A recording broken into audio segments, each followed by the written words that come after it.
study, they mentioned that they think that probably the amyloidogen protein of bacteria play a kind of nucleation center, they called it, for the deposition of host-derived amyloid. And of course, and I think that it would be the more logical event also in the case if spirochetes contain this amyloidogenic protein, probably perhaps on the action of macrophages, microglia cells, the APP of the spirochetes may cut in a manner that there is the liberation of this beta amyloid, and because they found that when you inject bacterial cellular proteins, you can culturate with hepatocytes. The hepatocytes are going to produce amyloid. It's another kind of amyloid A. But even that, it's possible that if we put spirochetes in a culture of astrocytes, they are going to produce also a quantity of APP. It's well known that reactive astrocytes will produce APP, and that the amyloid of bacterial origin of amyloid of perhaps providing from the spirochetes will play a nucleation center, and the host-derived beta amyloid will together form the deposition of beta amyloid in that same space possible. Dr. Croydon.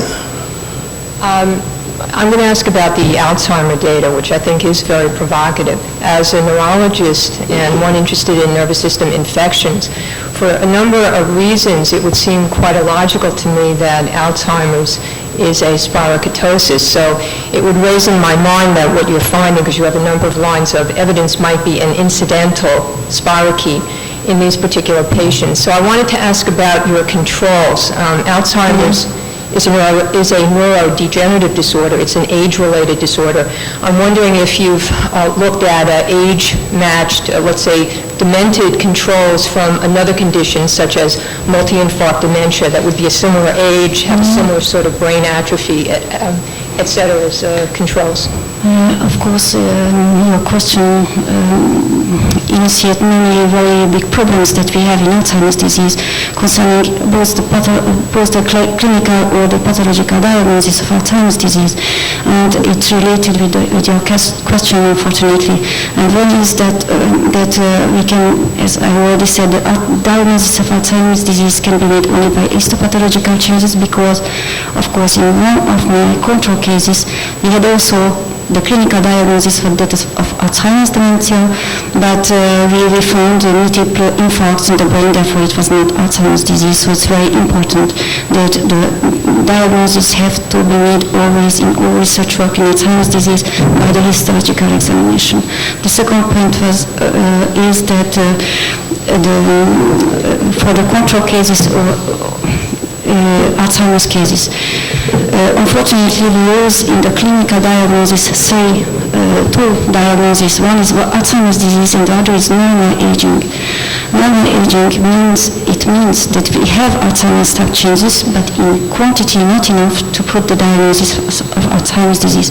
And for me, it's a big problem, because I think, just an example, it's more understandable that you have a 65-year-old patient. If you have in a given microscopical field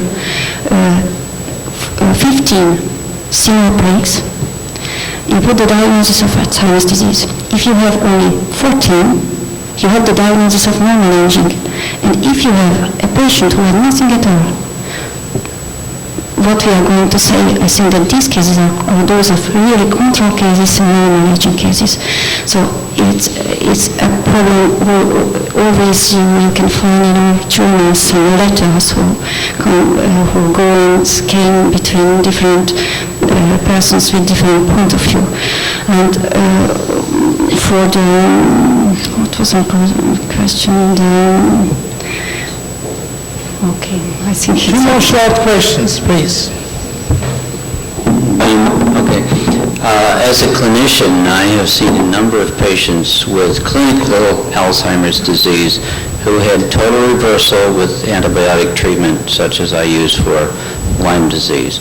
I've had two patients who were nursing home victims and had fractured hips. They had infection, put on antibiotics, and the Alzheimer's cleared up. I would like to make a comment with regard to your talk on the use of colloidal silver, and that is that I think that... Would you identify yourself? Yes, I am Dr. Janice Soreth from the Food and Drug Administration. Thank you. I think that one of the best forums that we have for evaluating the safety and efficacy of any treatment, and colloidal silver could be one of them, would be that of controlled clinical trials. And I would heartily recommend that if you or the makers of colloidal silver think that there is something good in that it would be filed, in fact, as an application for an IND exemption to conduct a clinical trial in which, in stepwise fashion, one can evaluate first the safety of the compound and then efficacy as well as safety, so that one could determine objectively that Dr. Farber's outcome with this might be generalizable. And implicit in filing an IND would be the conduct first of animal studies with escalating doses of the compound to understand what its spectrum of toxicity, teratogenicity, and so forth might be. You are correct. Thank you. Yeah. I thank the audience for their attention, and I thank the speaker for their papers. There's one question to my right in the dark here. Yeah, it's me, Karen. Okay, Hi. Karen. I have a question on your talk. Over the years, we've seen a number of claims being made by a wide variety of people, whether it go from malaria, deer antlers, to 2 weeks cures you, when actually none of those things, as far as I know, have been proved. But there are lots of underground treatments, and as you know, this year it's, besides the drink peroxide cures you to whatever, there are a wide variety of things that are out there that people are trying because they do need some answers. Why would someone start selling products before they have a chance to do any kind of scientific study at all? And why would they start with humans and being cured instead of a 6-month animal or a 3-month animal study where something could be done and could put the issue to rest, or at least on its first footing?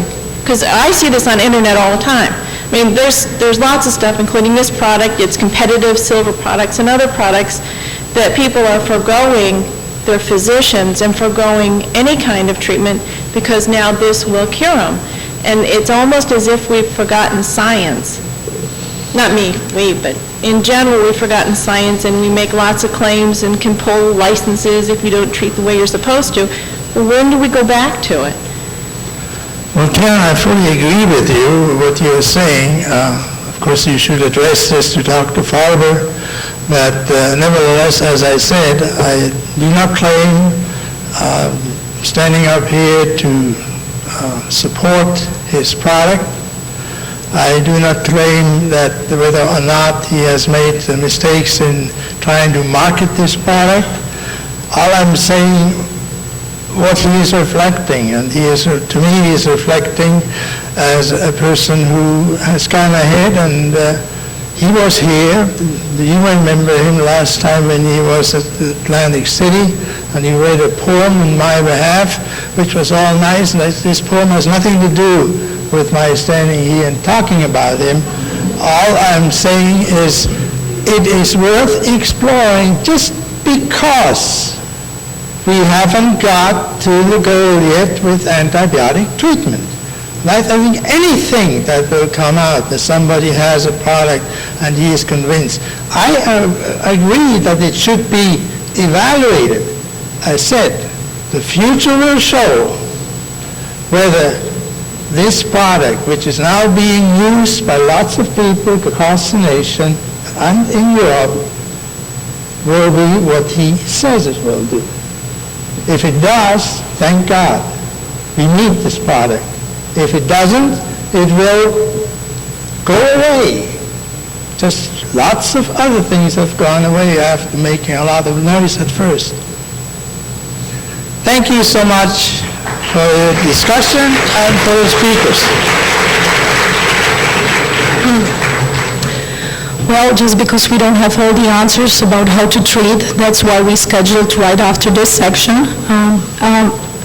Session on the new therapeutic approaches, which is going to be chaired by Dr. Donta and Dr. Claude Garin. And the first presentation is going to be made by Dr. Claude Garin, and it's titled B-Burgdorferi Surface DNA Network Represents a Possible Target for a New Category of Antimicrobial Agents.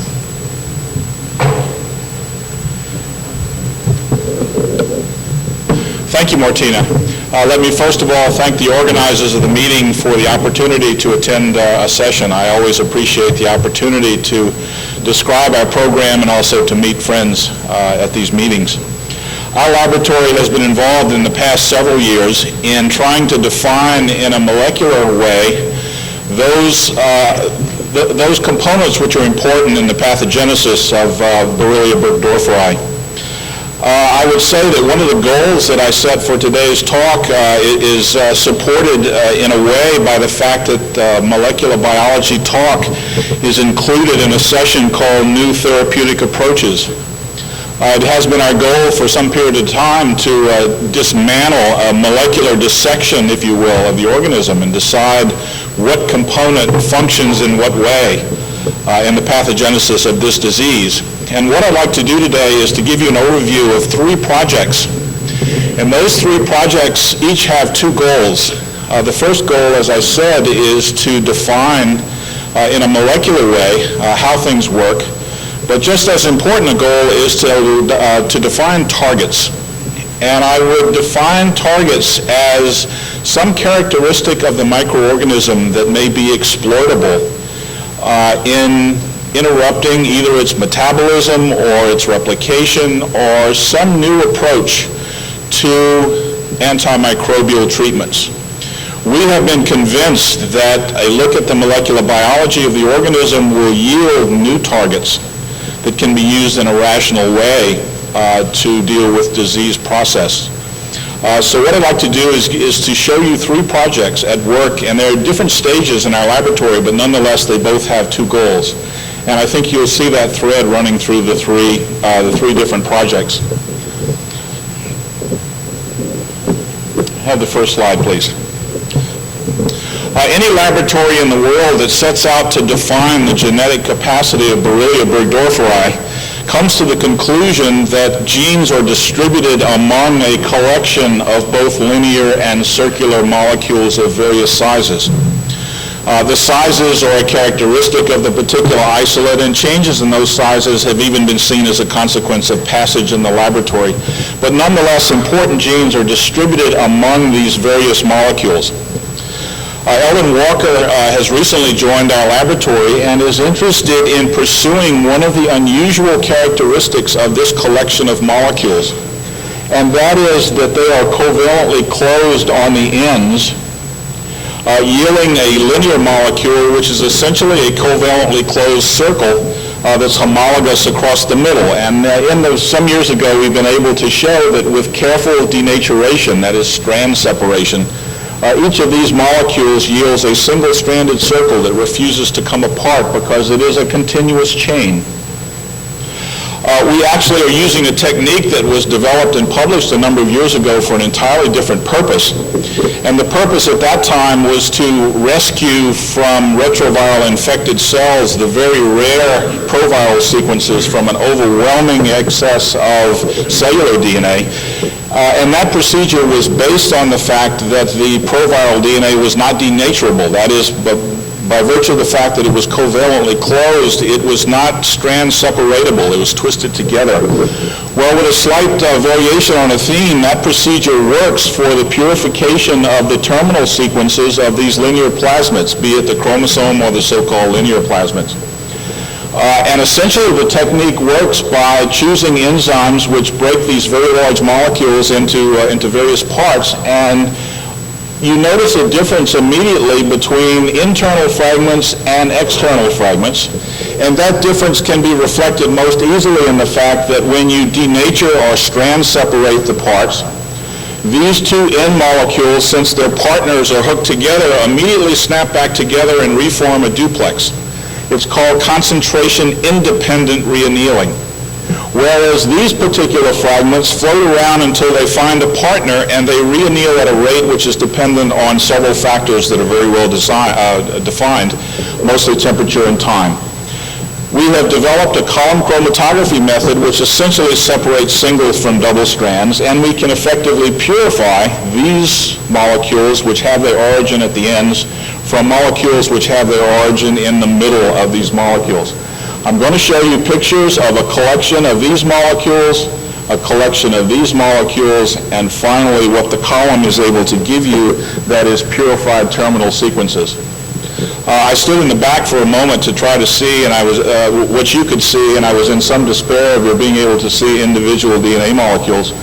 But what you should see here is a hodgepodge of threads, which are actually all of the duplex fragments produced from all of the molecules in a Borrelia burgdorferi prep. And that's essentially the starting material. This is a picture of the same material following alkali denaturation, and as you see, we now have a collection of what looks like threads. They're marked in yellow for you.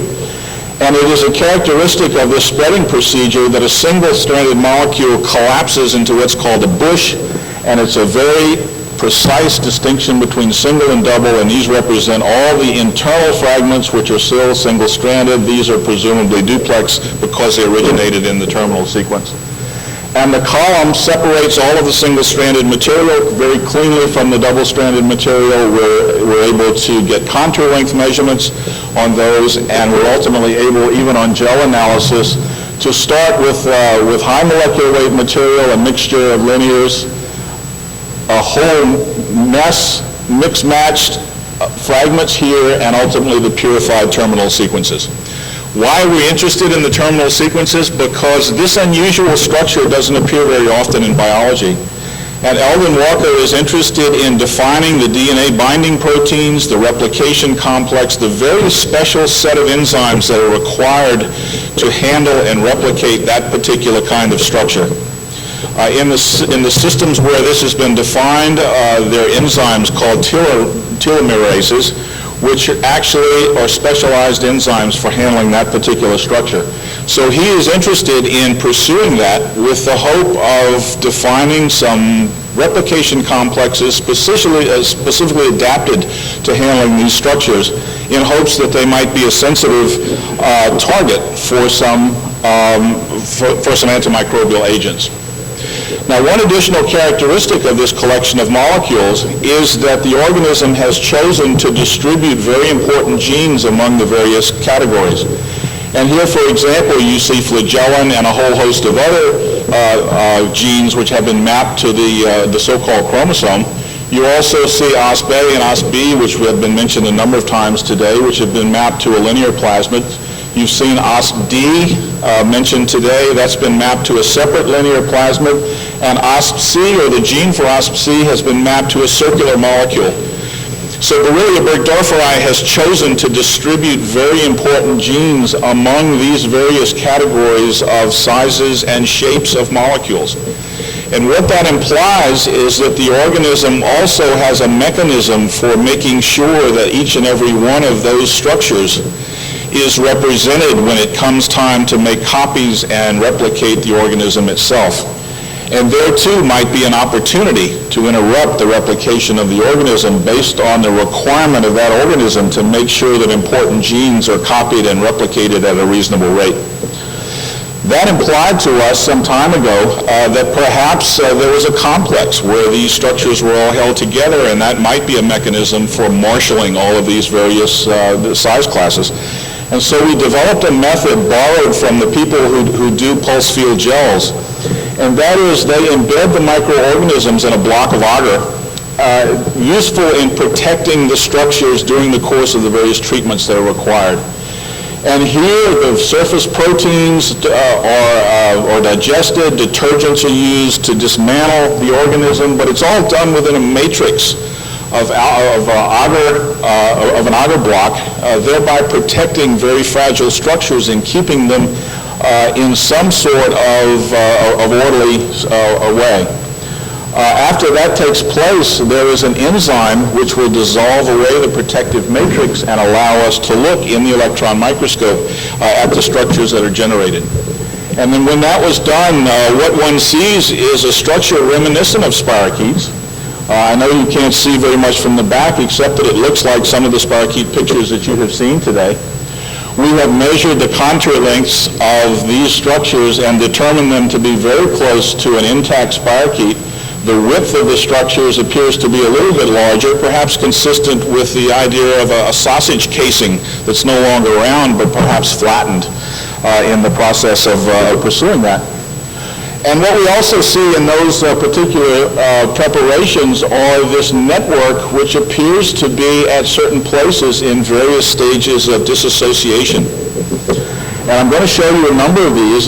Hopefully when enlarged that much, you'll be able to see that the sausage casing begins down here somewhere and it reaches a point where the strands begin to associate, and you actually see DNA strands that we're used to seeing when we physically extract the DNA molecules from these structures. So our idea here is that the DNA in Borrelia burgdorferi resides on the inner surface of the membrane as some kind of a coherent structure, and that if we tease apart the supporting structures, we can demonstrate visually that the DNA molecules are not free floating around as little threads, but rather are contained in what looks like a nylon stocking, some sort of structure. Here again, we can see that the stocking starts to dissociate even further to the point where the whole thing becomes what looks like to us DNA molecules. If one treats these structures with RNase, virtually nothing happens. It stays in place. If one treats the structure with proteinase, the network appears to fall apart into individual DNA molecules, as we've seen before. And if one treats these structures with DNase, the strands vanish, as you would imagine. Now, we have no indication that this is really a sausage casing based on the structures we've seen before, so Beth Fisher in our laboratory actually carefully embedded some of these structures into plastic and sectioned the plastic in such a way that we could actually see in 3 dimensions whether or not it was circular or tubular. And as you can see here, she was able to find 4 of these which appear to line up in order. This is a cross-section. You're looking down the barrel of the gun here. And this distance across the structure appears to mimic the size of an intact spirochete. Not only we're not actually sure about whether or not it's circular, we reasoned that if you have a structure which resides on the inner surface of the membrane, you have to deal in some way with the flagella, which passes through that particular area out to its location on the outside. And indeed, we were able to find holes in the network which appeared to mimic the positions of the endoflagella which reside at that particular structure. This final structure is one that demonstrates a point I want to leave you with, and that is this appears to be a 2-stage dissociation. As you can see, there's an awful lot of DNA that has been dissociated from these structures. You can actually see darkly staining material that appears to be coming out and being released as DNA. But more importantly, it seems to leave behind a structure which may involve the proteins that are present. And we're not sure whether this represents a peptidoglycan structure that actually results in the support scaffolding which holds the DNA, and it would remain after the DNA is released. And at the present time, we are in the process of using labeling for both specific proteins, for glycoproteins, and for DNA to try to identify specific parts of this structure. But I think the message is that the DNA does not float around free inside of the spirochete, but rather is involved in some sort of cohesive network or structure, and that would make the idea of marshaling these various DNA molecules with genes associated with them provide a mechanism for handling those in terms of replication. Since the DNA network appeared to reside on the inner surface of the membrane, we wondered whether or not there were agents which could affect the growth of Borrelia by virtue of affecting that particular DNA structure. And as you can see, we're looking here at a growth curve of Borrelia burgdorferi. There is a control here which follows this particular pattern. And although we've tried a number of compounds which appear to affect DNA metabolism, the one which appears to have the most effect is a compound called trioxylin. It's a member of the sorolin group, and it serves to cross-link DNA strands. That is, where DNA touches, it provides a covalent cross-link that prevents that from coming apart. And when that happens, as you can see, Borrelia no longer grows but crashes and burns. This is not a clinically useful treatment for Lyme disease, but I'm told by Dr. Scremente that this particular treatment is used for psoriasis patients. So I guess there is some hope to develop, as I say, a target for that based on an observation of that particular structure. Let me finish up with one more project that points out what perhaps might be the identification of a usable target. We have been using a compound that is used in cancer treatment called cisplatin. And cisplatin is a planar compound that serves to stack in between the bases of DNA molecules. And when that happens, there are several observable characteristics that we can use to demonstrate that cisplatin is being associated with DNA. And when cisplatin is used to associate with Borrelia DNA, here again is one of the assays. In the presence of increasing concentrations of this particular drug, two things happen which assure us that that is a consequence of the drug being associated very effectively with the DNA.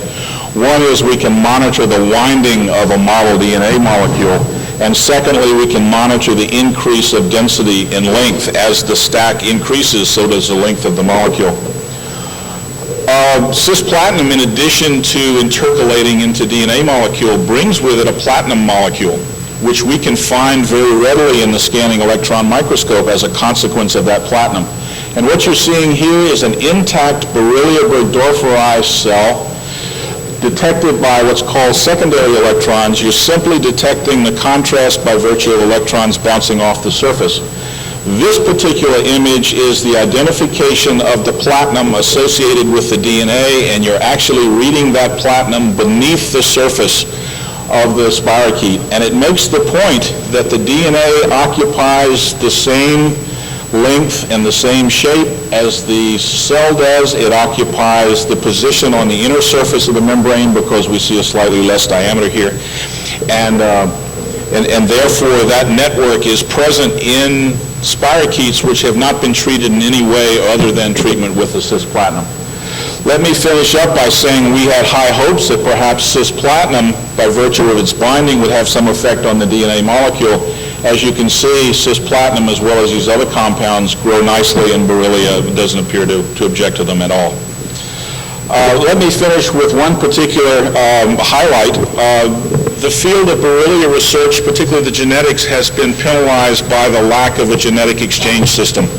And within the past year, Scott Samuels has developed a system not only for putting DNA molecules and genes into Borrelia, but identifying those using an antibiotic-resistant selection.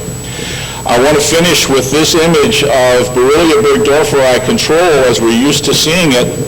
And Borrelia burgdorferi, after it's been subjected to a procedure called electroporation. It is a machine that builds up electrical current in a capacitor and turns it loose with the effect of punching holes in the surface. And Scott uses that procedure to allow DNA to be introduced into the cell, and has developed a system which will allow us now to put in DNA molecules, to put in mutant DNA molecules, and to test the effect of changes in various constructs. In the field of image analysis, there are computer-assisted systems which are invaluable. We presented our computer system with a picture of Borrelia burgdorferi that had been electroporated and asked it to provide color enhancement for us. The computer chose lime green for the spirochete, and it chose bloody gunshot wounds for the electroporation holes that allowed the genetic exchange. Maybe we're not so far off in terms of defining targets. Thank you very much.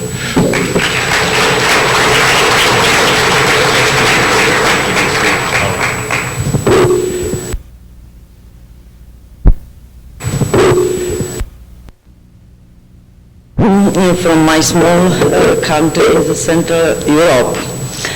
The aim of my presentation is to show you some findings regarding to possible mechanisms of survival of Borrelia in human body, despite of antibodies and phagocytosis by cells of defense reaction. We isolated rice parakeets by cultivation from patients with neurological and cardiological manifestation of Lyme disease. Celiac wall stains from patients with meningitis, stains from hair biopsy, kindly donated by Professor Cinco from Italy, and stain from blood isolated a year after infection from patients with several clinical symptoms. I have used these stains in my experiments in vitro to study the phagocytosis by the monocytes, leukocytes, fibroblasts, and Langerhans cells at a different time and different conditions, which simulated our in vivo findings of Borrelia in close contact, for example, with leukocytes in the kidney biopsy,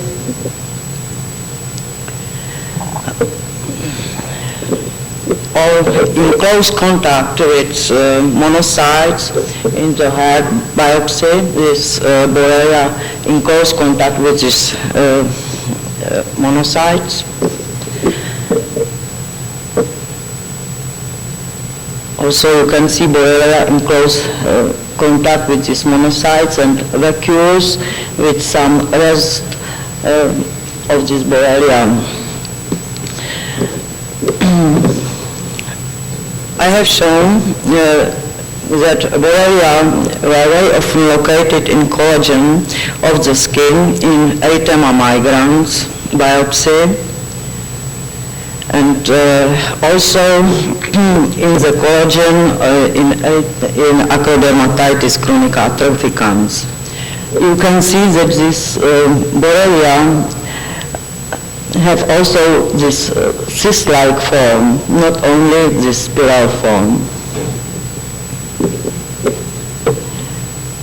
There is a histochemical reaction with monoclonal antibodies against Borrelia, and Borrelia burgdorferi among collagen fibers in skin corium of biopsy from acrodermatitis chronica atrophicans. In vitro, Borrelia were internalized by leukocytes after 5 minutes. Opsonization did not influence digestion of all spirochetes because of 4 mechanisms of phagocytosis even in the same cell. These pictures, you can see Borrelia inside Langerhans cells in corium, and ultrastructurally you can see that this Borrelia produced extracellular vesicles.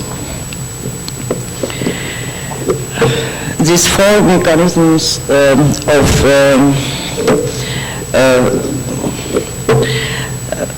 phagocytosis, it is receptor-mediated endocytosis, conventional phagocytosis, co-link phagocytosis, and this special adhesion followed by penetration or by segmental uptake of Borrelia.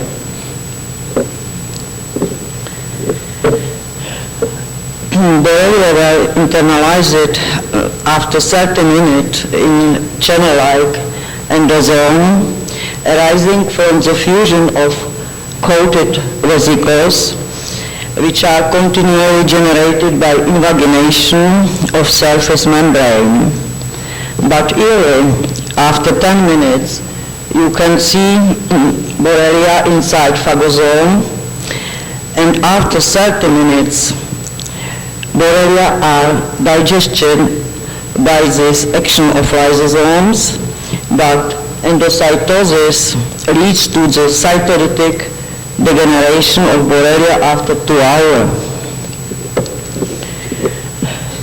Co-link phagocytosis proceeds very quickly. After 5 minutes, Borrelia were taken up via finger-like pseudopods, and after 30 minutes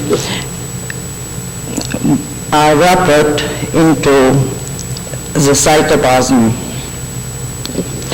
Monocytes internalize Borrelia predominantly by the coring phagocytosis after 2 hours and digested more of them after 24 hours.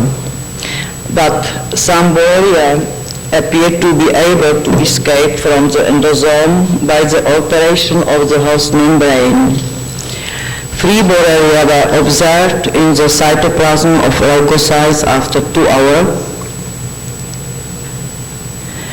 and in monocytes after 24 hours.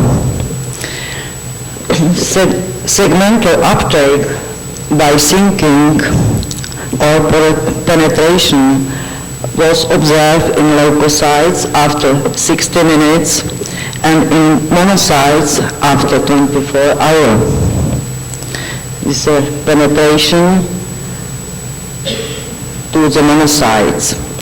This uptake may follow after adhesion, which was observed after 10 minutes of interaction with leukocytes and more often in interaction with fibroblasts. In fibroblasts, a lot of Borrelia were internalized by coring phagocytosis, or you can see coring phagocytosis, or by receptor-mediated endocytosis. Coated pits constitute more than 2% of fibroblast surface.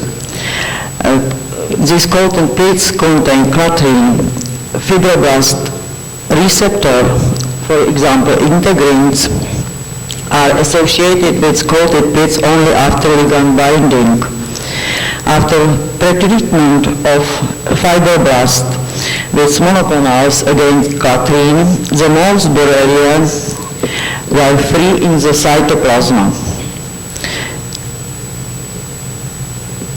Here you can see this clathrin vesicles and Borrelia inside endosome. And after pretreatment with this monoclonals against clathrin, all Borrelia were free inside cytoplasm. When I use old long-term fibroblast culture and infected them with virulent strain of Borrelia, all fibroblasts were altered after 12 hours, and at 48 hours, all Borrelia formed cyst. And this form stand also in recultivation in the SK medium. When I used high passage strain of Borrelia garini with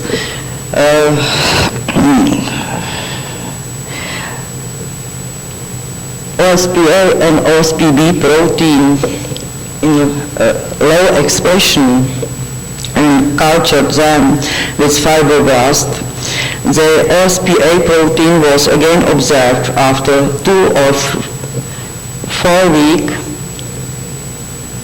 of recultivation with this fibroblast culture.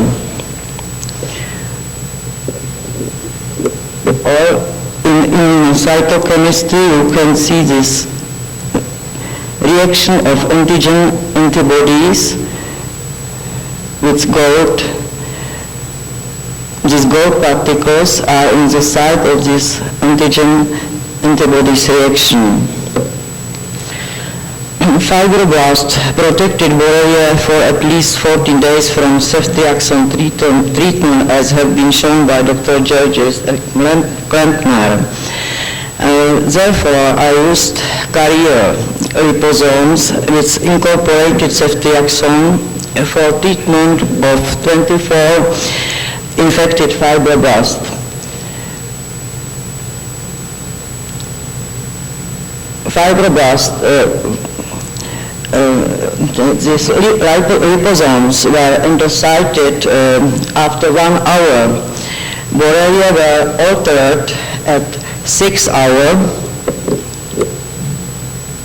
You can see liposomes inside cytoplasm of fibroblast after 1 hour and some pieces of Borrelia. After 12 hours, all Borrelia were damaged, and this you can see some liposomes. Liposomes could serve for a more effective action of antibodies, of antibiotics in the site of Borrelia.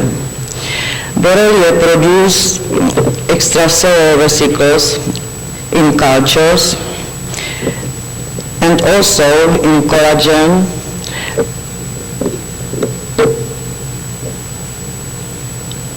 as you can see, or when enters into endothelial cells. This is a picture from our cooperation with Professor Pachner from infected heart. Monocytes, leukocytes, and Langerhans cells phagocyted these extracellular vesicles by endocytosis or by coring phagocytosis. You can see endocytosis of these vesicles or coring phagocytosis of these extracellular vesicles. Endocyted vesicles partially defends phagocytosis of the same strain of Borrelia by Langerhans cells and also by monocytes. You can see this internalized extracellular vesicles inside cytoplasm in this reaction with monoclonals against OSPA protein. Most of these vesicles in Langerhans cells are in close contact with these Birbeck granules. These granules are very interesting in transport of all antigens on the surface of these antigen-presenting Langerhans cells. In conclusion, we get evidence that Borrelia has several attachment mechanisms and that can be different for different host cells. Borrelia can persist not only in fibroblasts but also into phagocytes. Thank you for your attention.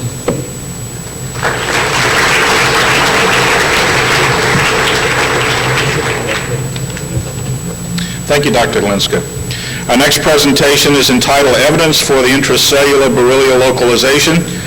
It's by Dr. Sam Donta, Professor of Medicine at Boston University Medical Center. Thank you, Claude. Thank you for the opportunity to come and talk with you today. I realize this is the last talk of the session, so hopefully hang in there for a few more minutes and we'll get through this. That Borrelia burgdorferi persists after its initial infection is not really in doubt at this time. The mechanisms underlying this persistence, however, remain to be delineated. The mechanisms and where it actually is localized has a tremendous impact on how we would approach issues related to diagnosis and treatment. And so therefore we need a lot more information besides just bumping into things clinically and trying to figure out whether that applies to a complex disease such as Lyme disease. Having been in infectious diseases for a few years, you get used to and you get spoiled from having information that you can readily get from the laboratory, from cultures of urine, of wound, of blood, and we forget about how difficult it is in some of the infections that are persistent, even with TB, with some of the fungal infections, leprosy, viruses, how we can't find the infection so readily with our modern technology, including PCR. And I'll come to that as I go through this. What I would like to do is, in the next few minutes, review with you what information we do have that might provide us with some suggestive evidence of where the Borrelia burgdorferi are, and suggest then means that we could approach the better therapy in this particular session, and I'm not going to say much about diagnosis. Unfortunately, to date, the information we have to derive normally from human tissues, pathology tissues, biopsies, are relatively limited. And we're kind of dependent on some animal model data and limited clinical trials in order to try and figure out what is happening. What I'd like to do is take the available information from pathology studies, from other organisms as well, and from the results of clinical trials and therapy, and see if we can't put together some kind of picture. We're all familiar with the causative organism, the spirochete, Borrelia burgdorferi, and from the pathology studies that we have, there appears to be tropism, at least for the nervous system, the central nervous system, both the brain and the spinal cord and peripheral nerve. Whether the Borrelia are tropic for other tissues as well, such as synovial tissue, is not yet clear in my mind. It may be possible there are multiple tropisms. I'm prepared to believe that neural tissue alone could explain all of the various signs and manifestations of Lyme disease. What has happened in infectious disease as well, that it's like looking for a dime that you lost in the dark. Where do you look? You look under the lamppost, and it may not be there. So many studies have been done with macrophages traditionally in infectious diseases, and macrophages are pretty good at killing organisms. And if you have a non-macrophage, such as an endothelial cell or a neural cell, what mechanisms does it have to fight an invading organism? And it isn't quite as well able to kill off an invading organism, and we haven't gotten very good at studying it. Some of the kinds of studies that Dr. Hlinska, Dr. Dorward are doing, I think, will go a long way towards providing us with important information about what B. burgdorferi are doing. Let me try and provide some examples from other organisms. With viruses, for example, everybody knows that you have latent infections with the herpes virus family. Herpes simplex, varicella zoster, Epstein-Barr, cytomegalovirus, and where are they? They're intercalated. They're really one in part with the host genome. So that's not a problem. We kind of accept that. What is the practical lesson of that? We don't quite understand what makes it de-repress or get out of latency. We're just beginning to understand there's some cytokines, in fact, that allow this to now come out from its latent state. But in the latent state, you can do PCR on spinal fluid or other fluid you want, and you're not going to find the DNA or the RNA of this latent virus infection. Hard enough to find it when it's out in the open. Other viruses, hepatitis B and C, if you're particularly viremic and with HIV infection, it will be more obvious, but that's a pretty blatant situation. Take the example of the slow viruses, the JK viruses, and the causative agents of some of the long-term incubation viruses that cause various neurologic diseases. Those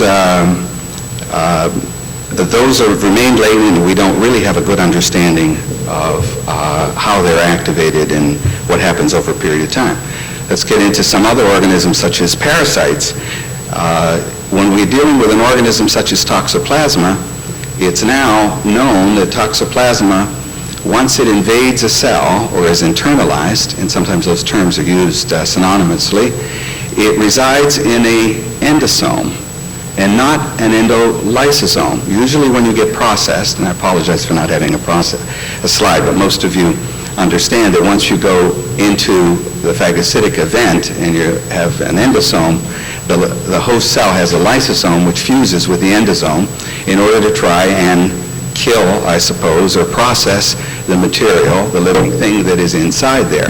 With toxoplasma, it resides in an endosome and it does not get into the endolysosome. Leishmania, on the other hand, a parasite, says, give me your best shot, and it goes ahead and is able to get into the lysosome and survive all of the acidic enzymes and the acid pH that is in that.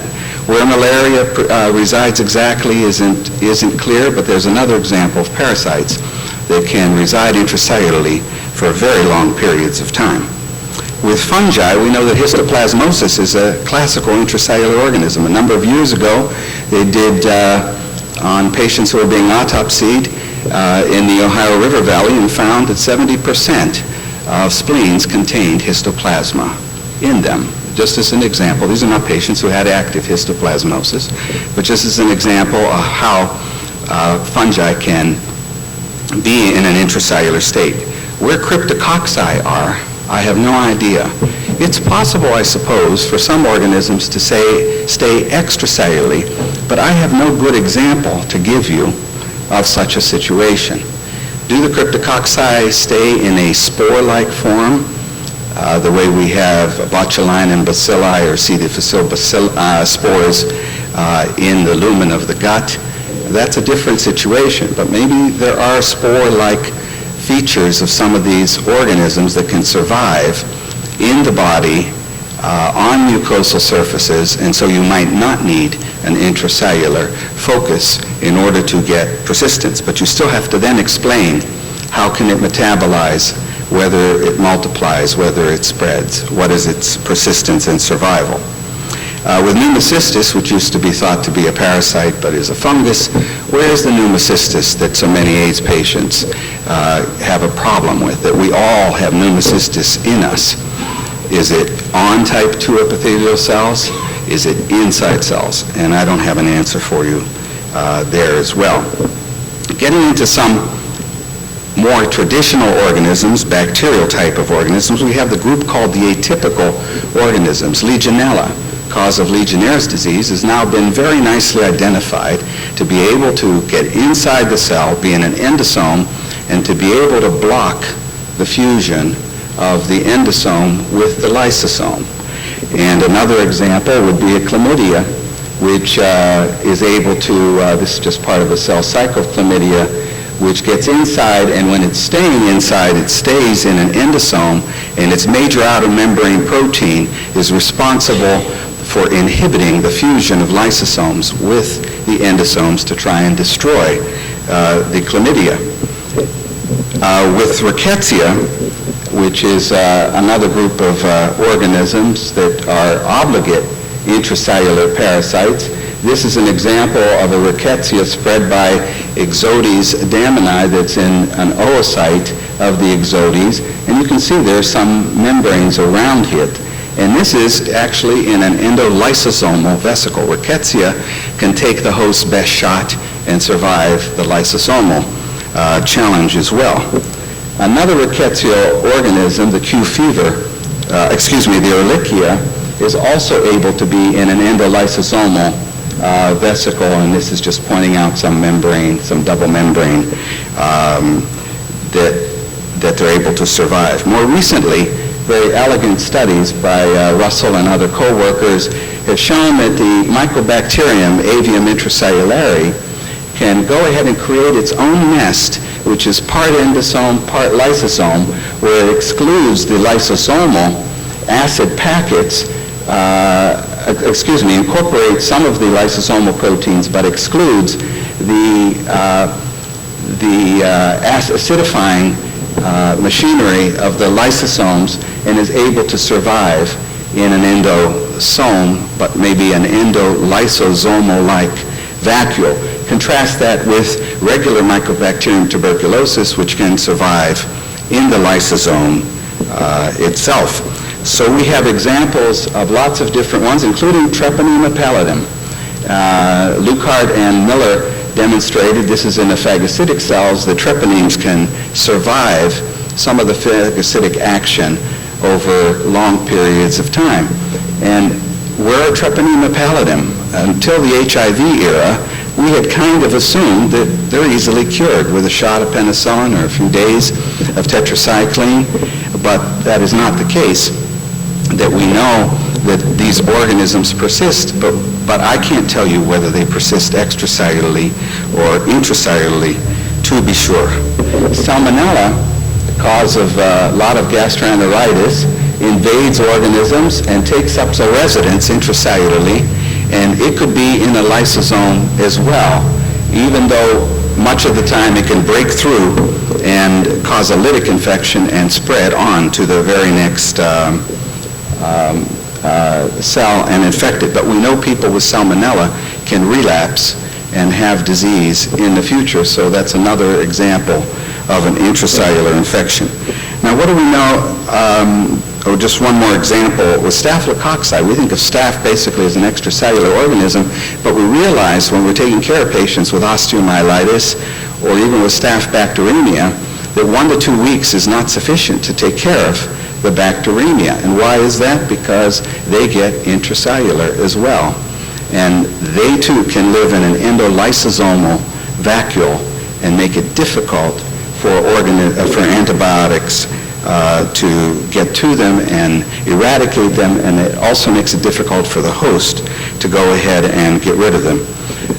With Borrelia, you've seen some nice pictures of coiling phagocytosis, and in non-phagocytic cells, that is, not white blood cells, not macrophages, that this is the primary mechanism for infecting a fibroblast or an endothelial cell. We know, we have evidence now that despite treatment for several months, maybe even years, with beta-lactam antibiotics primarily, but with many different classes of antibiotics, Borrelia can be recovered directly, either with culture or with PCR DNA evidence that they can persist, and that can be in spinal fluid, and now there's evidence in blood, there's evidence in urine as well. In endothelial cells, shown before by Dr. Dorward and Dr. Linska, the B. burgdorferi can go ahead and invade, usually tip first, and can be found intracellularly over some fairly long periods of time. So in a tissue culture model, it can be found. This event is blocked by cytokinesin. So to take Dr. Dorward's talk further, where integrin appears to be perhaps the receptor. This is a common thing that you find with invasive types of organisms, and cytokinesin will block this event, which implies that this may be riding the cytoskeletal network on the way inside the cell to its final destination point. There's also a model in fibroblasts that was then used by Mark Klepner to show some interesting data that I'll show you in just a minute. Now, the results from therapy also help us with understanding perhaps where these organisms are. If you look at, and these are complicated experiments in the sense of routinely we do inhibitory and bactericidal levels of antibiotics in vitro over a 24-hour period of time. These experiments needed 2 weeks to complete because of the slow doubling time of the organism, but you see it's sensitive basically to many different antibiotics, especially the beta-lactam antibiotics, but I point out the macrolide antibiotics, and especially things like ceftriaxone, tremendously sensitive in vitro. But when, and the initial experiments that Steer did with ECM found that penicillin and erythromycin were associated with a few failures in terms of complications later on, whereas tetracycline was not associated with any failures in this small number of patients. When you look at Mark Klepner's data in fibroblasts, where he incubated it with plenty of ceftriaxone in the media for a number of days, and he was able to find that he was able to culture from the human fibroblasts the Borrelia despite having high bactericidal concentrations of the ceftriaxone, implying that perhaps the intracellular location of the Borrelia allowed it to be protected from the antibiotic action outside the cell. Now, certainly, ceftriaxone must be able to get into some degree because it is a very useful antibiotic in the treatment of Lyme disease. But this points out perhaps some of the limitations that some of the antibiotics might have in doing this. In fact, our own studies that I haven't updated yet in some numbers of patients with being treated with tetracycline, we had some decent results where these are primarily tetracyclines, where almost 2/3 of patients appeared to be cured with a 3-month treatment course. Do as good or better a job because it may be able to get to the site of action. Look at the activities, the powerful activities of clarithromycin, its derivative, azithromycin, and even erythromycin, and I think you'll find most people are not overly impressed with the curative rates that we find with macrolides alone. They are useful antibiotics in the management of patients with Lyme disease, but from these values, and they get intracellularly, you'd say, well, what's the problem here? They ought to be taking care of the Lyme bacteria. Because the easy answer is they're not metabolizing at the time, and you need to do it over long periods of time. But some of these patients have been on Bioxin and Zithromax for long periods of time. I'm impressed that what happens is that when you do get into the lysosome, antibiotics such as azithromycin, erythromycin, and clarithromycin are not able to act at an acid pH. And that's in contrast to the penicillins and the tetracyclines, which can act at an acid pH. So if the Borrelia get themselves in a lysosome, then they may not be subject to the bactericidal activity of a macrolide as readily. Now, again, these are not all or none kinds of situations, but suggestive. And then this was an interesting set of studies in which they took the rickettsial organism Coxiella burnetii, the cause of Q fever, and they actually did pH experiments in these cells. This was a macrophage cell line, and they found that the infection itself didn't alter the pH, whereas using what's called a lysosomotropic agent, a weak alkalization agent that allows the pH to come up, this was their baseline studies, that when they took the organism and used doxycycline as their treating agent, they found that compared to controls which had no killing, that in the presence of amantadine, more likely chloroquine, and ammonium chloride at 2 concentrations, they got markedly improved kill of the Coxiella burnetii fibroblast tissue culture model.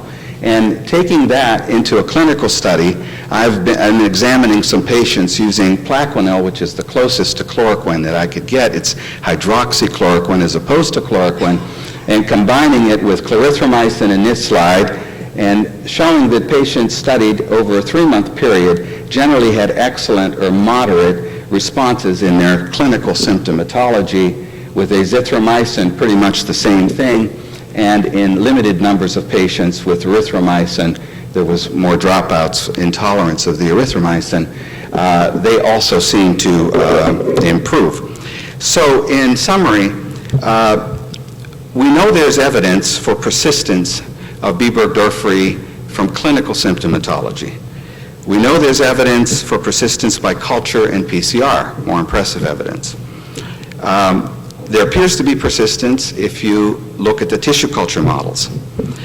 For persistence of any infectious disease that I know of, you need to have an intracellular focus, unless you can survive on a mucosal surface in kind of a sporulated form. And maybe that happens. Maybe the Borrelia acquire a coat, but it's hard for me to believe that when they come up for air, they're going to take in nutrient. These are small molecules, antibiotic molecules. Why wouldn't they take them right in and be killed at that time?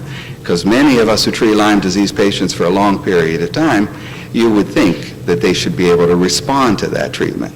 Maybe my thinking is still too simplistic and and I can't explain adequately what's going on. But in my mind, it's easier to explain things in terms of intracellular, because once you're intracellular, then we have a whole new ball game. We don't know very much about intracellular parasitism. Is it a nutritional type of immunity that we're going on? For example, it's known with chlamydia that TNF, important cytokine, and gamma interferon work by activating the tryptophan oxygenase pathway. This depletes the cell of tryptophan, or conversely, gives you more picolinic and quinolinic acid to hide iron away from the organisms. But if you give more tryptophan as opposed to quinolinic acid, you can reverse that process. So is the host cell that's infected by this beryllium, or by, in the case this was worked out nicely with chlamydia, is the host cell trying to starve the organism? If that's the case, what are we doing when we're using nutritional supplements or trying to help out? Are we helping or are we harming? Do we really need to starve the cold? How do we approach this? I think all of us try to do our best in figuring out, in this blind world that we exist right now of intracellular parasitism, what to do. But I kind of am awed by the natural host defenses, and I tend to be somewhat conservative in how I approach what it is I don't know. As far as the mechanisms of intracellular survival, we know that the viruses are integrated into DNA, but some organisms have acquired mechanisms to resist killing, and we don't know a whole lot about that. We've talked about the tryptophan scenario. Maybe there are cysteine, methionine scenarios intracellularly, a whole world that I call nutritional immunity or nutritional defenses that we have not yet explored. The evidence from the treatment that I talked about, the beta-lactam paradox, the macrolide paradox, and some preliminary evidence that intracellular type antibiotics may be more effective is something to think about. Until we get controlled clinical trials, however, where we really compare one antibiotic versus another antibiotic, longer duration versus shorter duration, we'll still be in the dark. Thank you.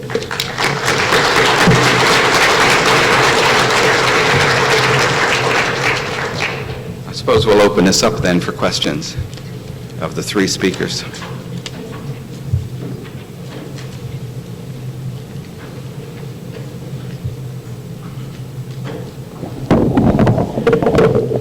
I'm Richard Farrer from Ocean Springs, Mississippi. I have a question. How are we going to ever find enough people to run a controlled trial, and who wants to be the control? I think it's almost asking too much. I just want to hear your comment on that. Well, it depends on what I was referring to as a trial. Let's talk about persistent infection as opposed to the early EM trials, which appear to show that most everything works pretty nicely. What I was having in mind in setting up a controlled clinical trial was to take so-called standard therapy of 1 month of treatment that some people have said is all you need to treat persistent Lyme disease, and contrast it with longer duration therapy, say 3 months of IV versus 1 month of IV, and the control for that arm, for example, would be 2 additional months of placebo. Now, I don't think that's unethical, and that meets the rigorous criteria of a control group. Theoretically, you could argue you want a straight placebo with absolutely no antibiotic, and I don't think that's an FDA type of requirement. We can hear Dr. Soros' views on that. But I think that if you can compare standard treatment with your experimental treatment, and you can do the same thing with an oral treatment, and that was the kind of trial that I think we ought to start with. There's a lot of work to be done, a lot of different antibiotics to be compared. I think many of you out there who treat patients with Lyme disease, as do I, you have a good idea, you think, in your mind as to what constitutes appropriate treatment. But until you really provide the scientific basis for it to the scientific community, you're not going to know. And I don't think those are unethical questions, and I think they're important first steps, and I think there are probably plenty of patients who under that circumstance will go along with that. It may be that the dropout rate will be very high in those who aren't feeling well, but that's okay. That's an endpoint of dropout is a therapeutic failure, and we could go ahead and count that and then go on to the next step. Coming at it from the clinical point of view is much harder than coming at it from the basic point of view, but we need to come at it from both points of view.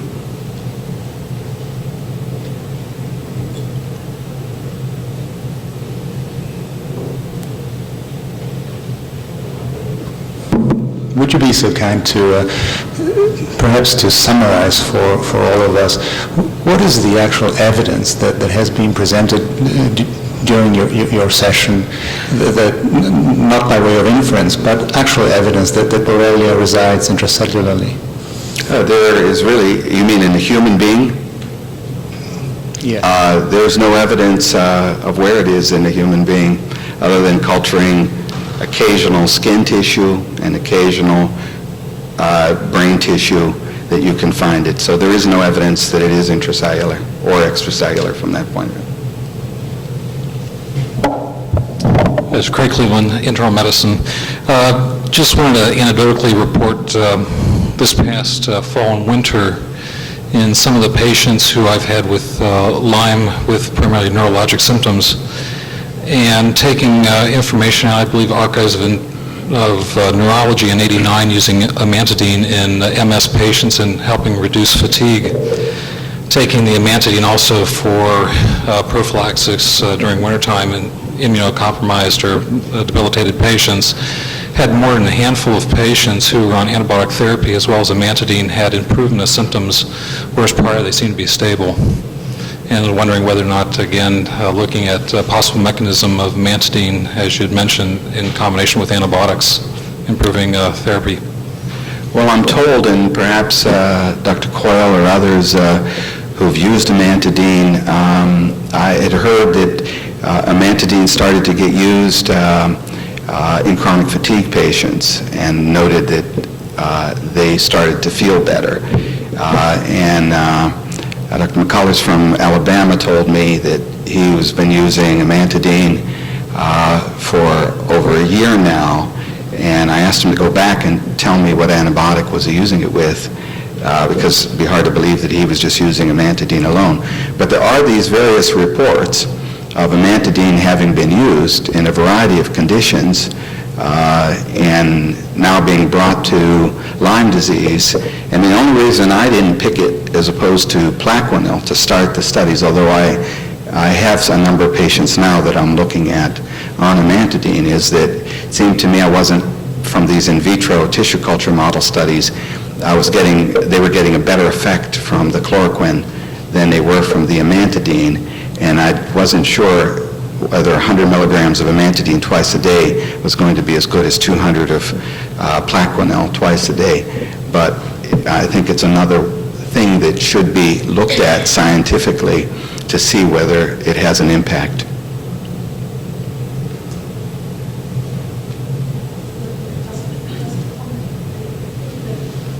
Did you turn on the microphone there on that side? This is just a comment. I think the clinical trials are absolutely essential because we have been coming for these conferences for years, and for years the discussion goes, I have heard this one is using this, I have heard this one is using that. It's all guesswork, and the purpose of conference like that is to start up the real scientific data collection. Until we do that, we are not going to have any evidence, and still it's going to be in the area of guesswork. As much as I think clinical observations are extremely important, they cannot supply for data arriving from controlled trials. So I do my best for next year to have some type of data and present them that way from anybody, because frankly I'm getting really tired of year after year listening and being in the same difficult situation, and so you do, so you are, that's why you come, I guess. Yes, David. Dave Dorr with Rocky Mountain Labs. A question for Dr. Holinska. When we were doing flow cytometry, looking for killing of leukocytes in a mixed cell population, as I showed, we saw killing of Bs and Ts, and we did not see killing of monocytes or granulocytes or even platelets. And I was wondering if, in the work that you've done with the monocytes and granulocytes, whether or not you've seen any destruction of them as a result of the spirochetes.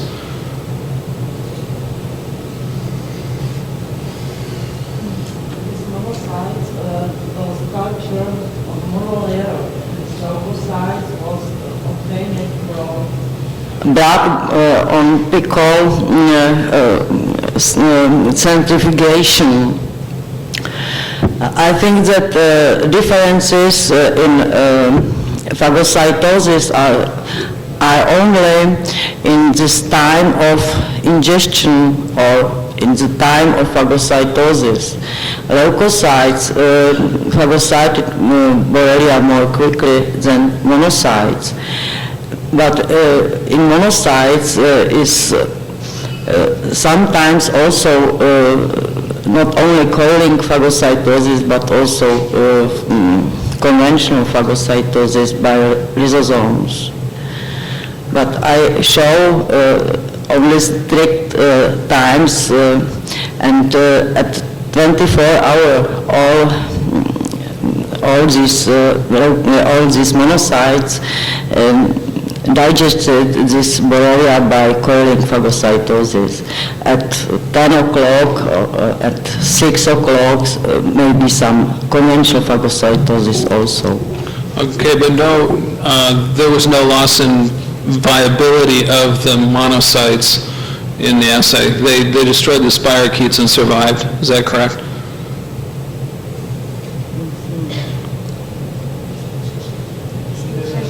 Yeah.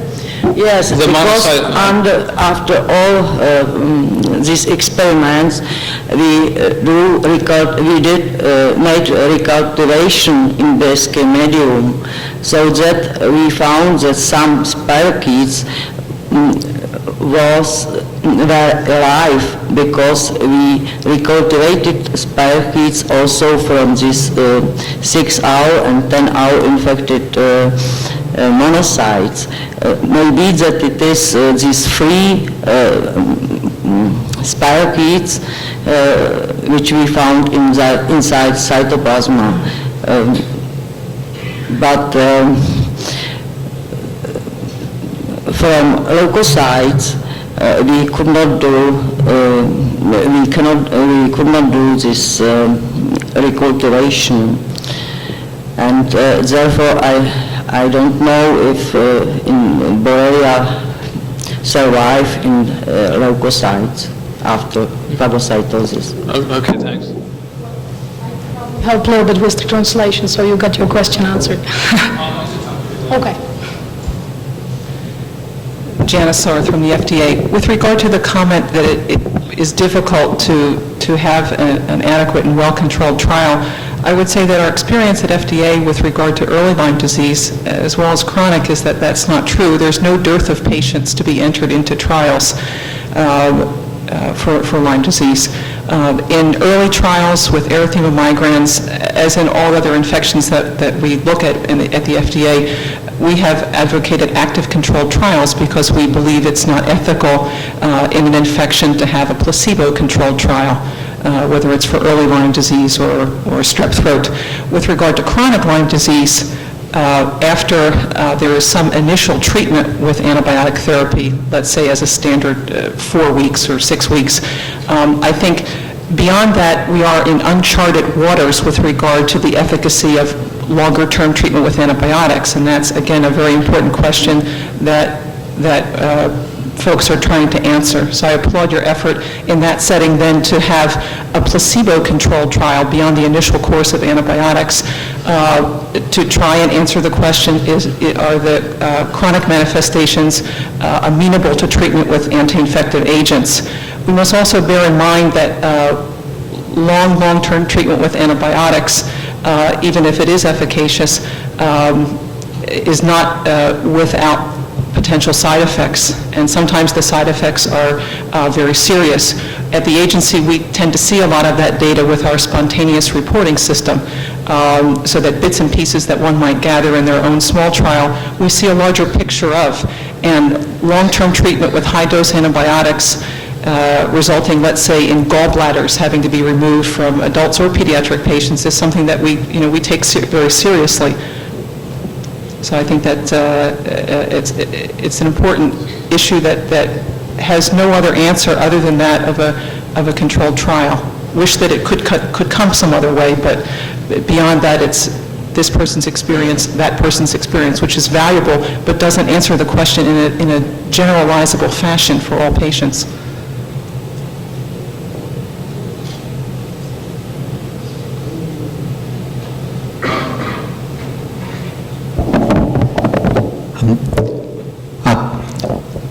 I'm up here too much, but I want to ask the question about the FDA.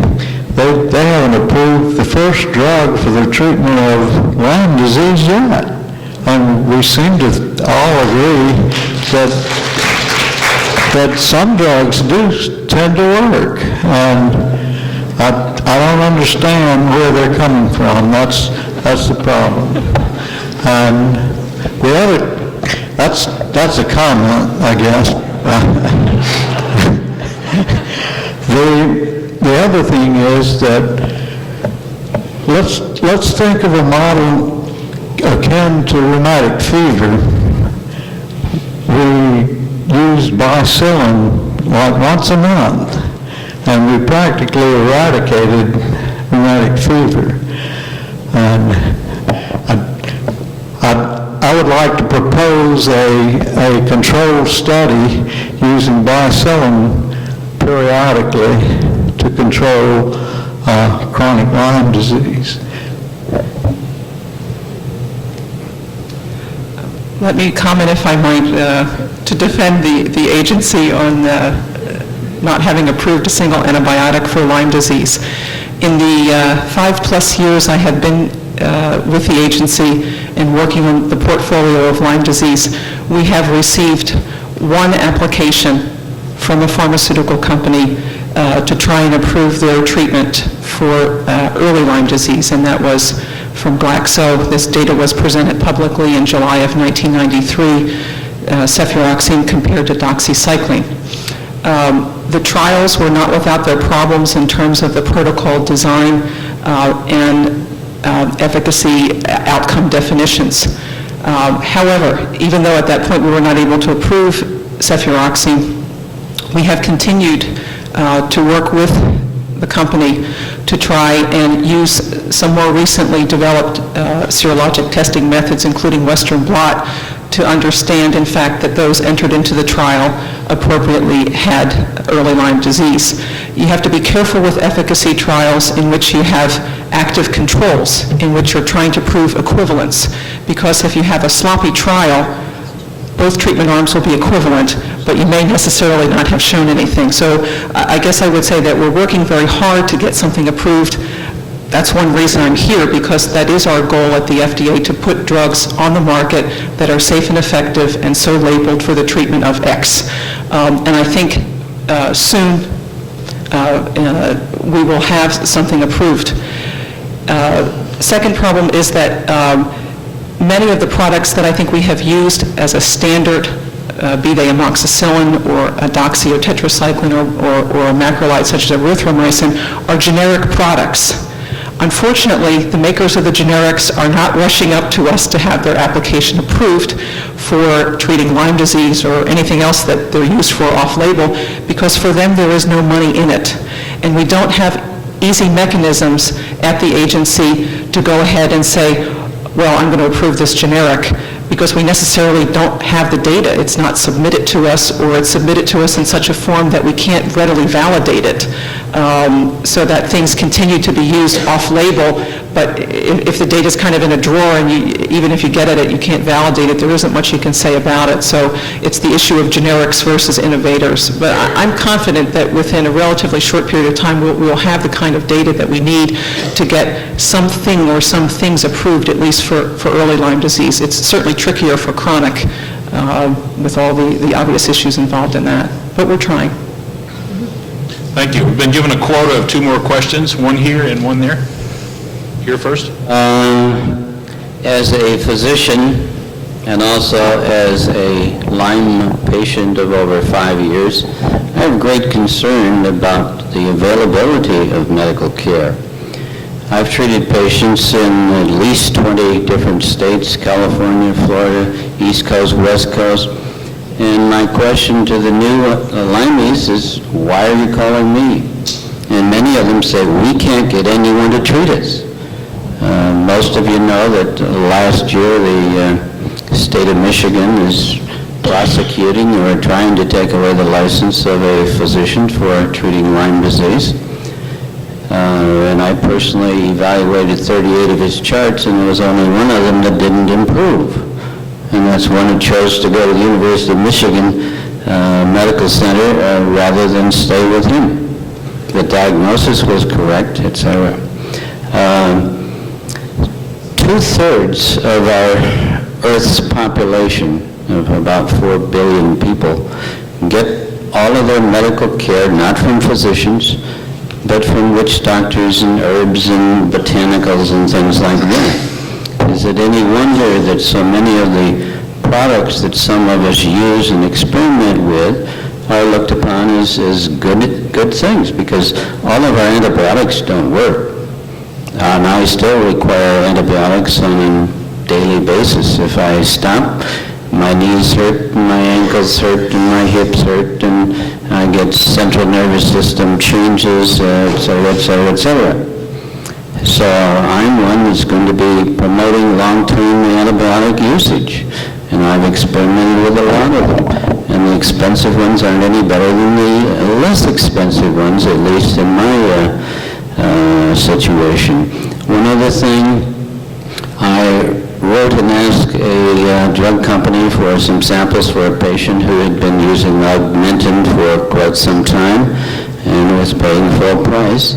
And the report that I got back from the company that this is not approved by the FDA for Lyme disease. Well, I don't know that we have anything that's approved, but all of us clinicians have been using multiple antibiotics and successfully.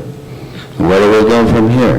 Do we get no medical care for a good many of these Lyme patients? Or do we get our act together and create some force with government, states, local, etc.? Just a comment to your comment. I think we'll be addressing some of these things tomorrow at the clinical session, so hopefully you got some answers. I figured we probably would, but most of the Lyme patients don't have that much patience. When we discuss these things informally like this, most of them are really frustrated because they don't know where to go. Bridge, again, upstate New York, and for a year now in family practice after 28 years in NIH and research, and experience with a number of chronic neurologic disorders, including Parkinson's. And in that disease, which has no explanation and no definitive cure, there has been a nice advance in empiric treatment. And one of the mechanisms that has led to advance is the existence of Parkinson's foundations, which have organized amongst themselves multi-center, multidisciplinary trials. And I would think that this organization could, with its membership and its expertise, try to organize such a trial. The key thing is the design and the expertise, the multidisciplinary statistical input, so that you get the right numbers of people and the right duration of treatment, and we talked about definition and endpoints and all. But has this group tried to mount a multi-center, multidisciplinary study, and if so, why not? Well, we have been trying to do something like that. We always wanted to do that, let me put it that way, but it's extremely difficult. But I can say that we are at this point at the process of finishing up the design of such a study, and we are taking it very seriously. The problem is financial support, as you can imagine, so whether it's going to happen or not, that's probably going to depend on what kind of financial support is going to be there for that type of study. Before we depart after this long day, let me make a few announcements about tomorrow. As I already said, 7 o'clock a.m. Is going to be, let's call it breakfast with the exhibitors. 7 o'clock a.m. The medical establishment actually knows what they're doing in view of this conflicting advice that they get. Another problem is the cross-reactive antigens. I think it's been well recognized that in the case of Borrelia, that a number of the important antigens, or the most immunodominant antigens, tend to be antigens that are well conserved among a wide phylogenetic grouping of prokaryotic and even eukaryotic organisms with the test. And I think that still is true today. I think yesterday I heard that in one particular locale that 20% of people are seropositive for Lyme disease. Certainly not all of those people have active disease or seropositive for Borrelia burgdorferi. That does not mean that all those people have actually Lyme disease. As I said, there's no correlation with disease activity and the poor reproducibility, which I mentioned. So there's a lack of specificity. No assay is accurate when used by itself, and therefore the idea of a Western blot was used, has come into vogue as a way to confirm all positive whole cell and flagellin ELISAs. And one of the major problems with Western blots is that they're expensive and difficult. So now we're coming into the era of Lyme disease in which the disease, to a large extent, is going to be diagnostically driven, and the costs for this disease are also going to be diagnostically driven.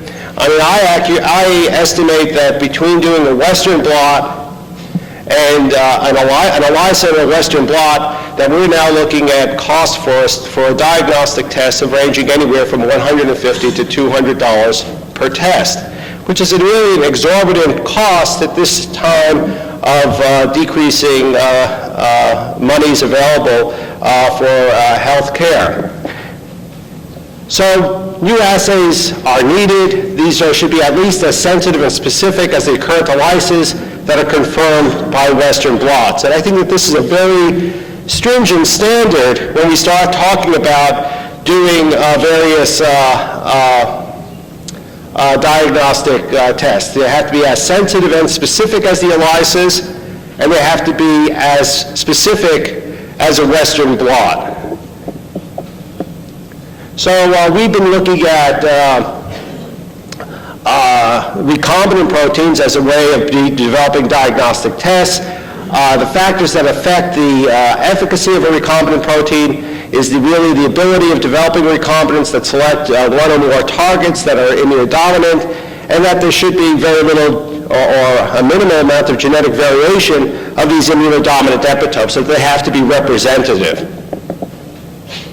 The optimal antigen should be specific, sensitive. We should be able to produce large quantities. We should be able to produce these proteins to homogeneity with relative ease. It has to be reproducible. And we put on another characteristic is that it should be relatively inexpensive. And what we've been doing is we've been developing these chimeric antigens. And chimeric antigens are polypeptides consisting of immunospecific domains of major antigens linked together by immunoneutral or specific linkers. And the chimeric antigens that we produced are all soluble antigens. They're all easily expressed, easily purified. Large quantities are available. They maintain their antigenicity, they're reproducible, and they're stable. Now, not all of the chimeric antigens that we produced have these characteristics. We, in the course of this study, we produced well over 40 chimeric proteins in developing these assays, and of those, we have just a handful which meet these criteria. Well, what is the antibody response to recombinant proteins in patients who have, at the onset of disseminated Lyme disease or multiple erythema migrans? Now, these studies we did were, as I said, are with patients with disseminated Lyme disease. We purify the OspA, OspB, OspC, and P39 antigens. These are all expressed in the, natively as lipoproteins in our expression system, which was developed by John Dunn. These proteins are expressed in their non-lipidated form in our soluble antigens.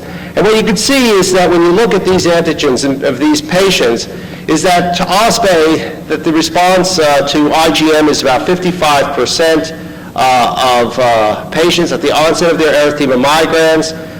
To OspB, it's 33, OspC, it's 85, and P39, it's 70%. And I think it's important to realize that these are all patients with disseminated erythema migrans or multiple erythema migrans lesions.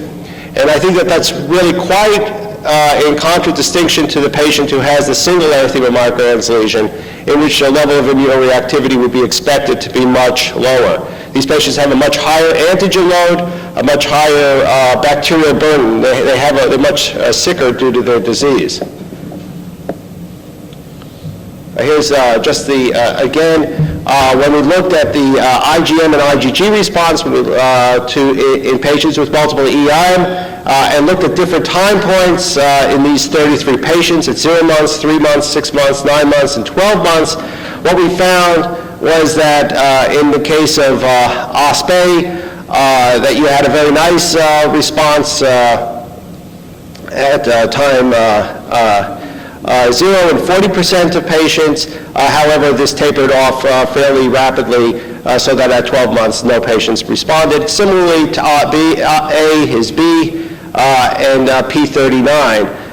P39 was not as reactive at time 0 as OspA in regard to IgM. OspC also gave us a very nice response in 48% at time 0, 33% at 3 months, 18% at 6 months, and 30% at 9 months. I think when we look, what is this? We then looked at the IgM response compared to the IgG response, and again what we found was that in the case of IgM, when we didn't have any IgG antibody interacting, what we got was a higher level of sensitivity for both A, B, C, and P39, indicating that probably that the response to Borrelia, to these particular proteins, is what we would expect early during the course of the infection is predominantly an IgM response. And quite interestingly, when we looked at the IgG response, this would seem to be true for A, B, and P39. However, in the case of OspC, we saw that there was a very good response to OspC, and that this response to OspC seemed to be maintained during the course of the first 9 months of infection, or after infection.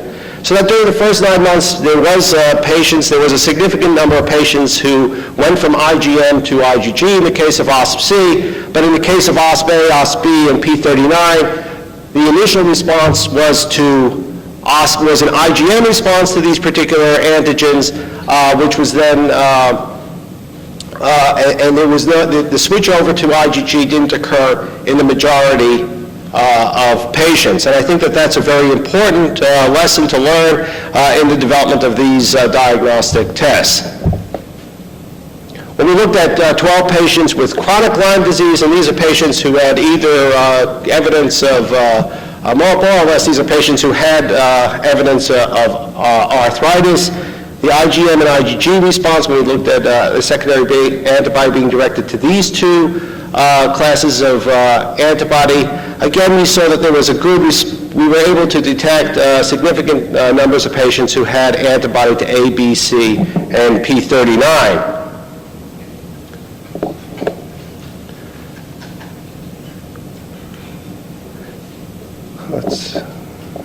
Okay.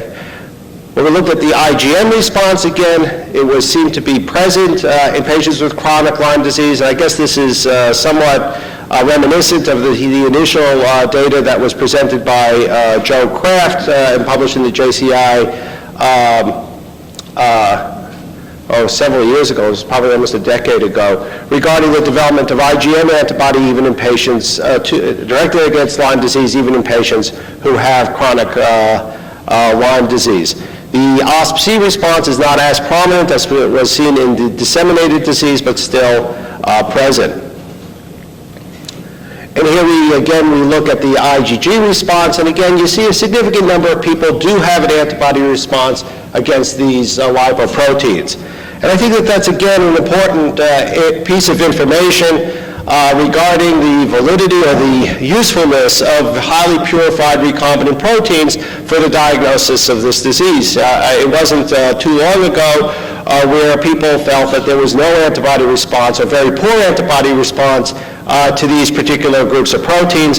But I think as we've developed a way of being able to highly purify these proteins, to be able to eliminate any remnants of E. coli antigens, which might give cross-reactive antibodies, or where we were able to, and therefore be able to decrease the background, then we were able to develop very highly specific and sensitive assays to using these recombinant proteins.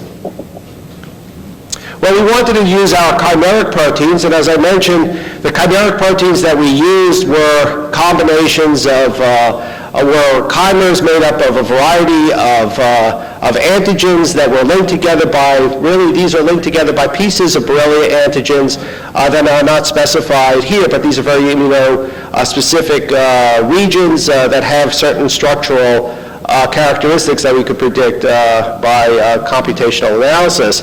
And what we were able to show that when we use these proteins, such as A3993 or BC-FLA, that we were able to find, significant, or C93, we were able to develop significant levels of reactivity. Now again, these particular proteins had certain characteristics that were that we found very valuable. One is that they were, we were able to produce them in large quantities.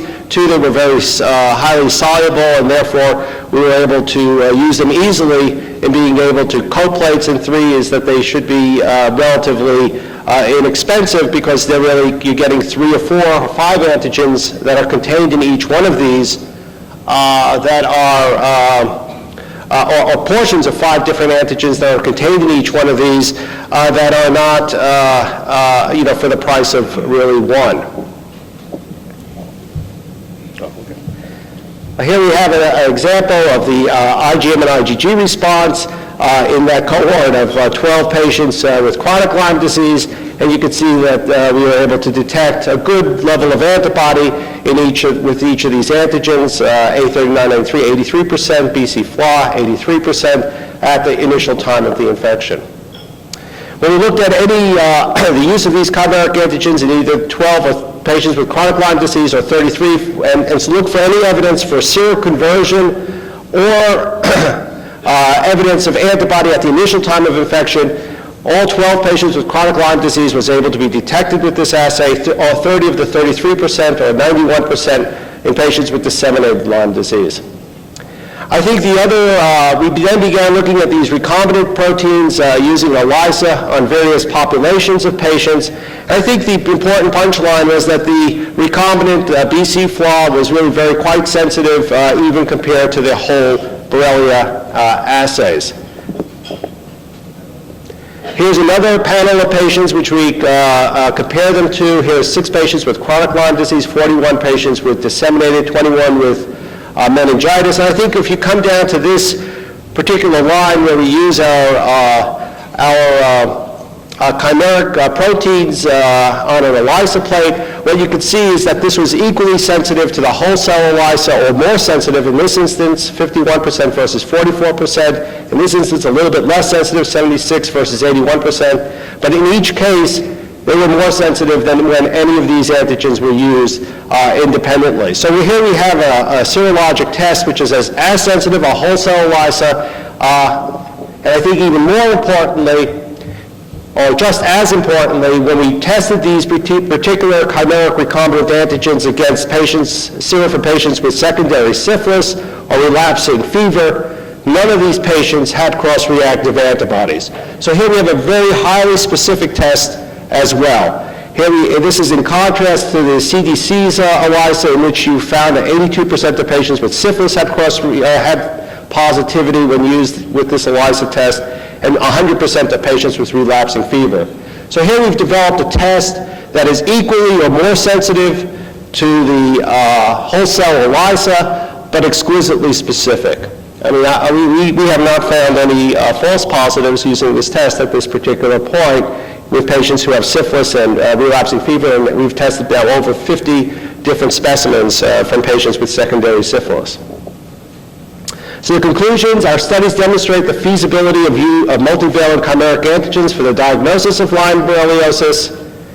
Chimeric antigens circumvent the need for Western blot confirmatory assays. Chimeric antigens, when used in combination, provide a highly specific and sensitive assay for the diagnosis of Lyme disease. Thank you.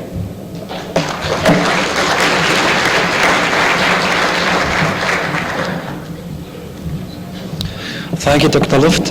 I would like to introduce the next speaker, which is Mark Manek, Senior Vice President of Biotech Research Laboratories, and the title is Detection of Borrelia burgdorferi Sequences in Clinical Specimen by a PCR Capture Assay.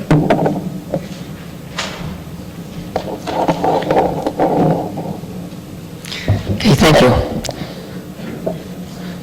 We have developed a PCR capture assay for a rapid, sensitive detection of Borrelia burgdorferi sequences in clinical samples.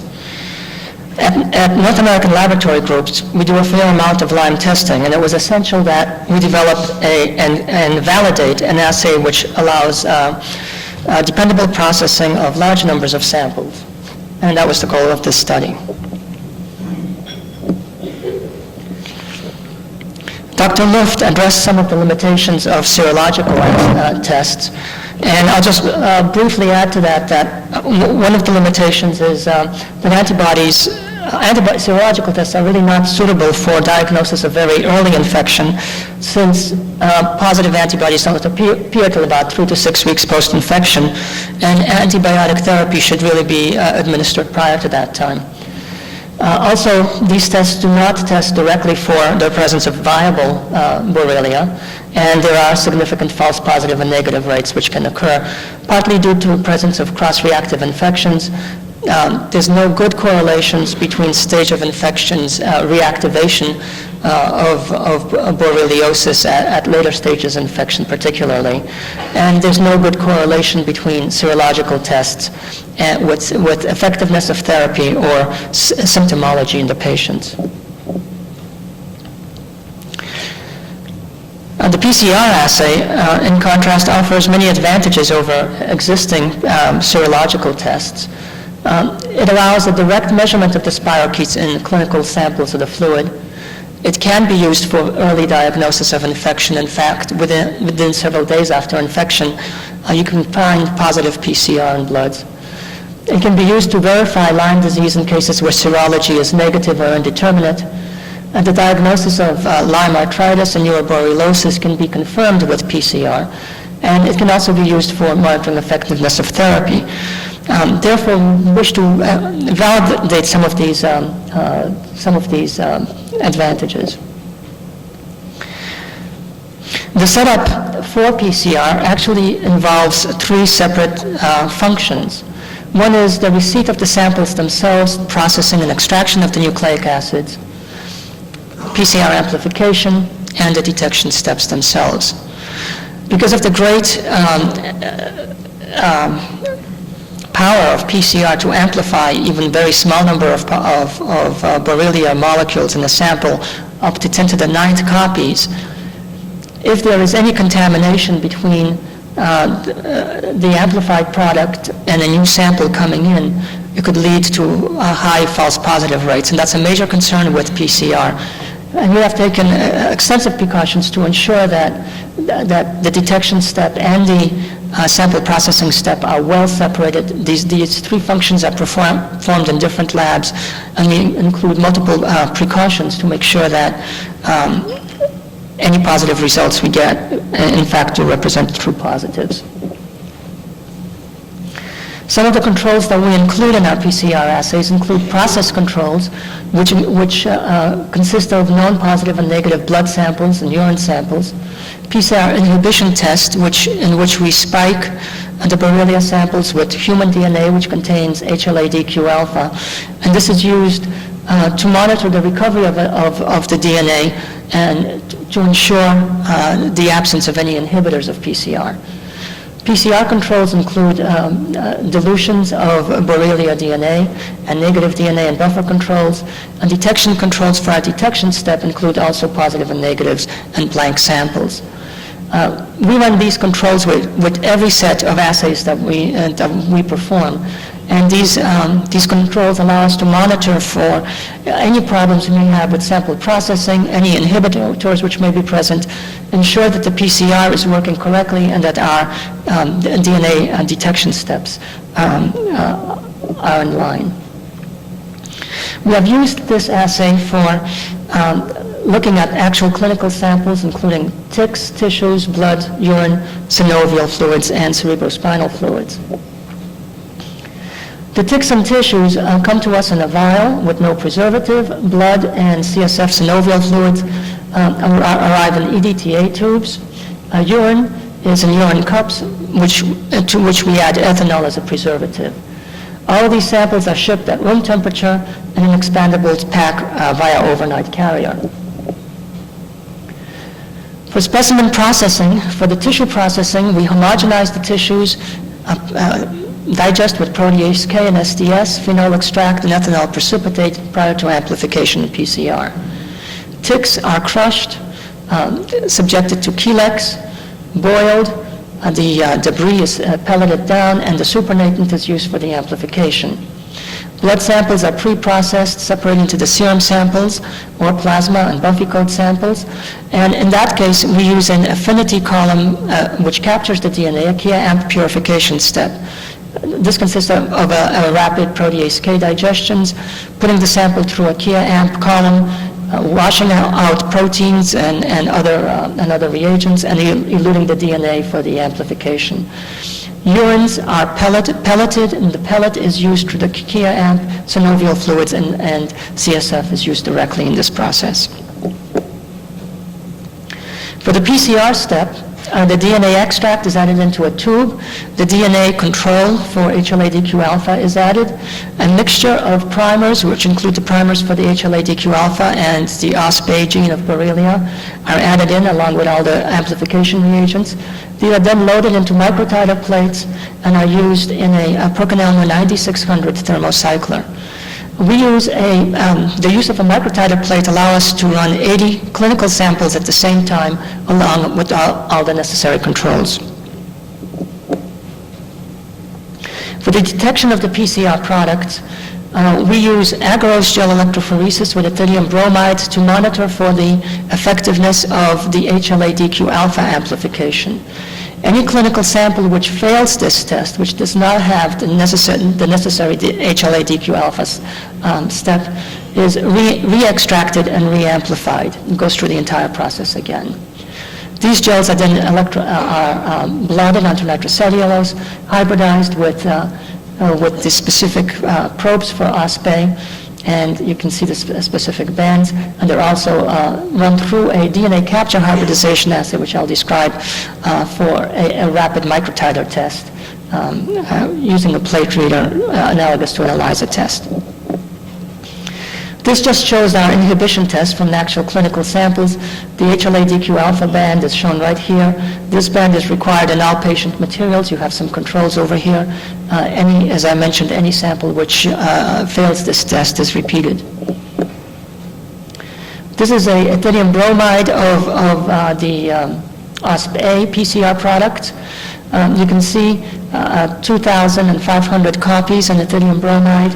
Here's a positive control. These are patients.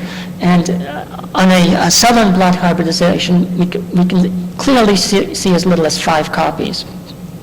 And you can see certain positive patients come out. Here's a positive control. So a southern blot is certainly a lot more sensitive than ethylium bromide itself. And we are looking for dilution J here for about 5 copies. For our DNA capture assay, we use biotin-labeled primers to amplify the OSP-A region of Borrelia, such that the PCR products are biotin-labeled. These products are then hybridized with an adapter molecule which consists of one portion which is homologous to the OSP-A internal sequence and another portion which is homologous to a capture sequence immobilized in microtiter plates. This molecule then mediates the capture of the PCR products onto the plates. These plates are produced such that there's a covalent attachment between the capture molecule and the plates. This allows us to do much more stringent washing conditions, wash out all the non-specific biotin-labeled products, and allows very low backgrounds and high sensitivity of the assay. This is an actual plate where we have different serial dilutions of control Borrelia. Here's the 5 copies that you had seen on the southern blots. It's clearly differentiable from negative controls. Here's a positive control and the 3 positive samples that you had seen on the southerns. This is an extremely sensitive assay, very rapid, and it allows us to see a linear dose response curve from about 5 copies to 2,000 copies of Borrelia in the sample.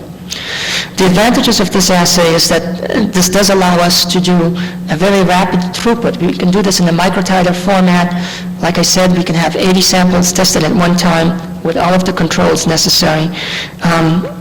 Allows us also to use microtiter plate equipment, which is very convenient. And provides semi-quantitative results. The assay also gives numerical results, which are much easier to interpret and are more objective rather than subjective results sometimes you might see with southern blot. We have now been doing PCR testing in the clinical lab for close to a year and have tested close to 3,000 specimens that have come in. These are specimens that are sent to us from physicians for testing. These are not pre-selected in any way. The majority of these samples that come in fact, are not through Lyme disease infection. Just for reference sake, about 8% of these specimens are actually seropositive by Lyme Western blot. As you can see, blood gives us about 6% of the samples are positive on blood testing, 2% by urine. We find that blood is actually a better specimen than urine for monitoring infections. One point I'd like to make here is that we find many patients that are positive only in the urine and not in the blood.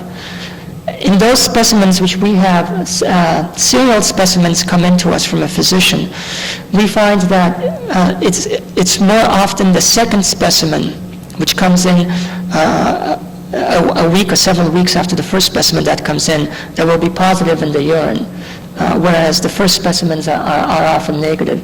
We have that type of pattern appearing in 5 different specimens where the second specimen is positive.